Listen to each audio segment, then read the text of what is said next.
Hey there, welcome to LSAT Demon Daily. I'm Nathan Fox. That's Ben Olson. Together, we're the founders of LSATdemon.com and our weekly podcast, Thinking LSAT. Today, we have a logical reasoning question from PrepTest 73. I think you're going to read it. Yep, this is from section 4, question 3. Moore says, sunscreen lotions, which are designed to block skin cancer causing ultraviolet radiation, do not do so effectively. Okay, bullshit. I'm a golfer. The sun is my sworn enemy. I spend sometimes 10 hours out in the sun, and I can definitely tell a difference between the times that I put on sunscreen and the times that I don't. What do you mean sunscreen lotions don't work or they're not effective? Yeah, it sounds like that's the conclusion of Moore's argument here, right? I'm anticipating evidence to come next. Yeah, I mean, when they make bold claims, especially claims that I don't think are true in real life, then I'm always gonna object. I mean, Yeah.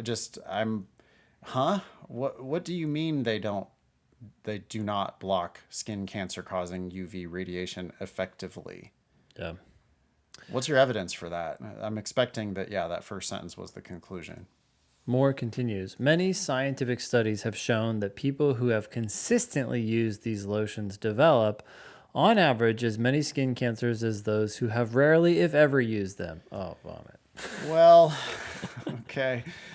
You know, I think I just know the answer here. Yeah. This is a fairly common, flawed pattern of reasoning. Yep.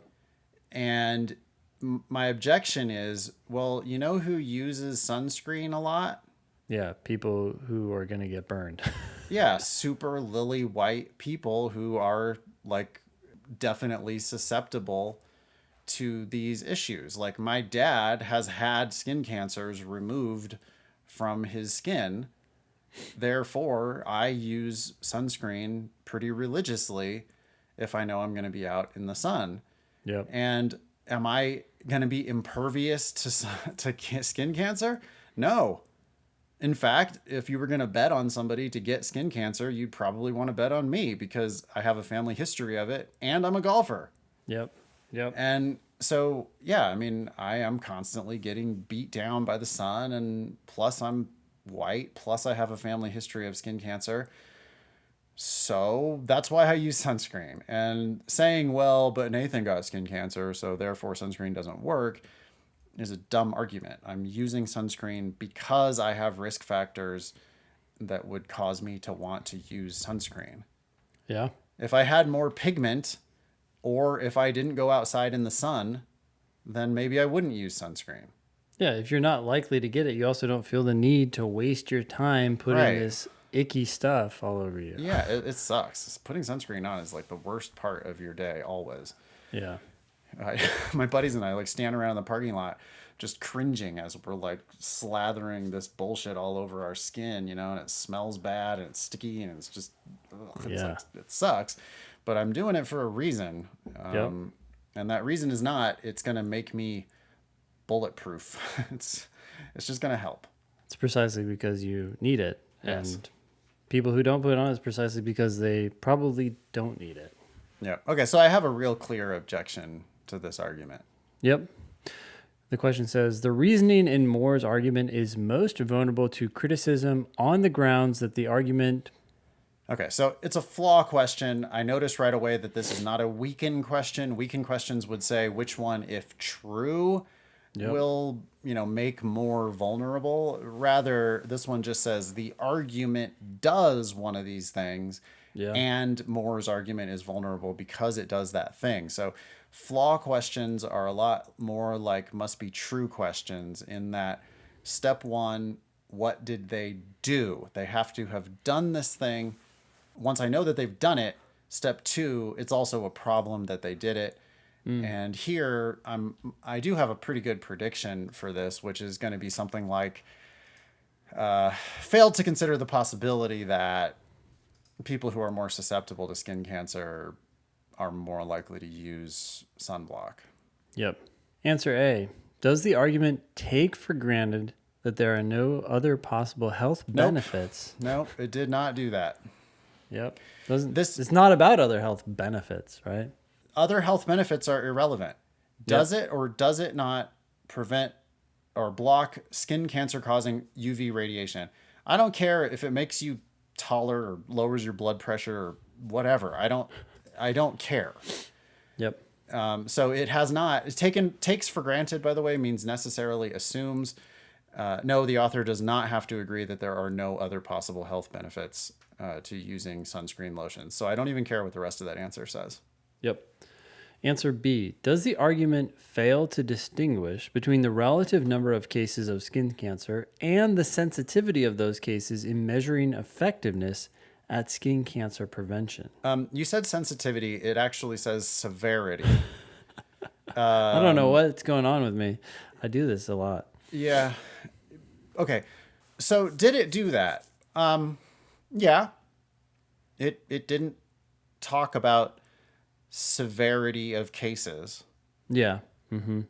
It only talked about the number of cases. This Was does that not, our objection? No, it wasn't. But I mean, boy, there sure does seem like there's something there, right? I read that and I go, well, Sure, like maybe there's fewer cases amongst the group that doesn't wear sunscreen, but they're super severe, something like that. yeah, like maybe I'm still going to get the same number of skin cancers, but they're not going to be as bad. So I guess I would be forced to leave B open, even though Sure. it doesn't match my prediction. Okay. Answer C. Does the argument fail to consider the effectiveness of sunscreen lotions that are not specifically designed to block skin cancer causing ultraviolet radiation? What? Who cares about those other types of... we're only talking about sunscreen lotions, which are designed to block skin cancer causing ultraviolet radiation. That's what it So- literally said in the argument, right? Sunscreen so- lotions, which are designed to do this. Yep. If there are other sunscreen lotions which don't meet that definition, then that's just an entirely different topic, and I just don't care about those. Yep. Answer D. Does the argument rely on evidence regarding the probability of people in different groups developing cancer that in principle would be impossible to challenge? What? I guess it's like, does the argument rely on evidence that no one could, in theory, question? No, I didn't see any of that magical thinking type of bullshit going on here. There wasn't any claim that, like, you know, oh, you don't have to worry about that because that was just, something like God created this Yes, issue. It's sure, like, sure, yeah. And then where you it's can't, like, you okay, can't well, challenge it, yeah. that's your assertion and you're allowed to have your opinion, but because it's unfalsifiable, I don't if it's impossible to challenge the assertion, but I just don't, I mean, here, the assertions that were made is, like scientific studies that have shown that people who have used these lotions do get as many skin cancers. And I assume that there's actual data to back that up. So I don't see why it's impossible to challenge that evidence. It's a claim that is clearly challengeable, right? Like you could go out and look for these numbers and then say, oh, my numbers are different than your numbers. So it's not in principle impossible to challenge. Okay. Answer E. Does the argument overlook the possibility that people who consistently use sunscreen lotions spend more time in the sun on average than people who do not? Okay, so that's a direct hit on my prediction. My prediction was I use sunscreen because I'm a golfer. I'm going to be out in the sun for 10 hours, so I know that I need to use sunscreen. Am I still going to get skin cancer? Yes, but the sunscreen hopefully has protected me from some of those skin cancers. E seems clearly correct because the argument did it for sure, and it's a problem that it did it, and that's going to be the answer. I guess at this point I would have to return to B. Did it fail to distinguish between the relative number of cases of skin cancer and the severity of those cases in measuring effectiveness at skin cancer prevention? I mean, it did do that because it just didn't talk about severity. Yeah. So it has failed to make that distinction. Is it a problem, though? I can certainly imagine a set of facts that would make it a problem, but I would have to make up a lot of shit in order to make that the problem, right? I would have to be like, well, yeah, you see, they do get the same number of skin cancers, but the skin cancers are way worse for the people who didn't use sunscreen. And that's actually me adding a new fact that isn't present in these given facts. Well, so here's another way. Yeah, I agree with that 100%. That I guess that's my same issue that I'm about to say, which is it does fail to make this distinction, but this answer choice doesn't say what direction it would fall. Right? For all we know, the severity of those cases could be worse. Yep.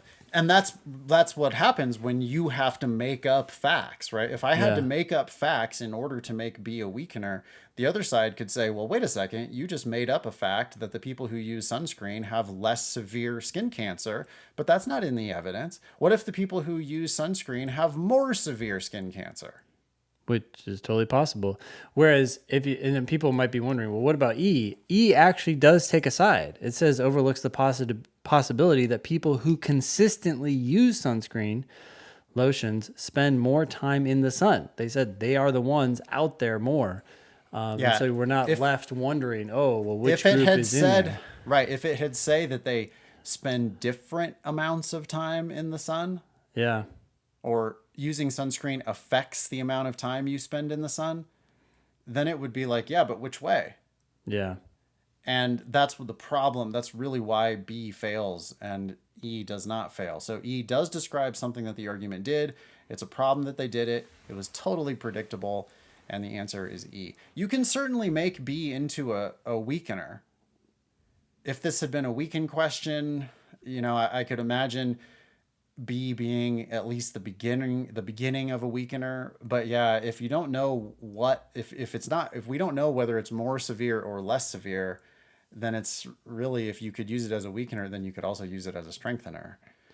Well, I would say too that this answer B, this doesn't usually happen. So I don't want people to get the wrong impression, but I actually could see B being correct, or this, sanitized version of E that you came up with just a second ago, also being correct if there weren't a better option. It's just that E removes that. We don't have to wonder how this would fall down, right? So, and it's always about that. You have to pick the answer that's best. E doesn't require us to make as many assumptions. Yep. So Perfect. It's better. Perfect. Email daily@lsatdemon.com if you'd like to ask us a question or share some LSAT or law school admissions news. Thanks for listening.